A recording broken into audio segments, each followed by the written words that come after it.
તો ગાઈસ તો તમને તબેલાવાળો બતાવ્યો ને બધો એ બહાર રહી જશે. જો આ પહેલી ગાય આરી બધી બતાવી હતી, આ બે કાબર્યું પેલી તો બહાર બોજેલી પાડી તો પેલા હતી.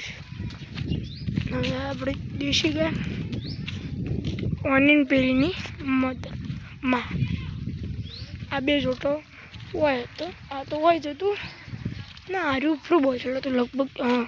અને પેલું હોય તો 200 એટલે બધી તો આ વાસળી હોય ને હોય રાખવાની છે. અને આપી પહેની હોય જ રાખવાની છે એ આપણી ઉપરી બધે પણ આ તો હોય રાખશું. આ આપણો પાડો કોઈ બોચેલો તો બેન્ચ લે પણ સીધો છે આપણી ભી મોટી વે એની બૂન બીજી એનાથી નાની, પછી આપણી ચાંદરી